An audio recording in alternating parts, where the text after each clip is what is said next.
Okuva essula 11 olunyiriri olusooka okutuuka ku lusembayo. Mukama n'agamba Musa nti, Njakuleetera Falaawo mu Misiri ekibonyoobonyo kimu kyokka, n'oluvannyuma alibaleka ne mugenda. Bw'alibaleka alibagobera ddala okuva mu nsi muno. Kakano gamba abantu, buli musajja asabe muliraanwa we, era na buli mukazi asabe muliraanwa we, ebintu ebya ffeeza n'ebya zaabu. Mukama n'awa Abayisirayiri okwagalibwa Abamisiri, Naddala Musa ate ye yali mukulu nnyo mu nsi y'e Misiri mu maaso g'abaddu ba Falaawo ne mu maaso g'abantu bonna. Musa n'agamba Falaawo nti, bw'atyo bw'ayogera Mukama nti, Awo nga ttumbi liyita wakati mu Misiri, n'ababereberye bonna ab'omu nsi ey'e Misiri balifa. Okuva ku mubereberye bwa Falaawo atuula ku ntebe ey'obwakabaka okutuuka ku mubereberye w'omuzaana assa ku lubengo, n'ebibereberye byonna eby'ensolo.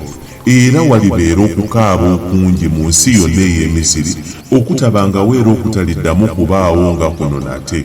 Naye mu baana ba Isirayiri tewaliba wadde embwa eboggolerawo mu ku bo.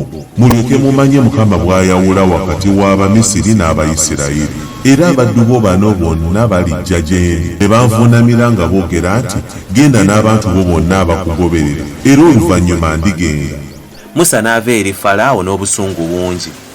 Mukama n'agamba Musa nti, Falaawo talibawulira, ebyamagero byange biryoke byeyongere mu nsi ey'e Misiri. Musa ne Alooni ne bakola ebyamagero bino byonna mu maaso ga Falaawo.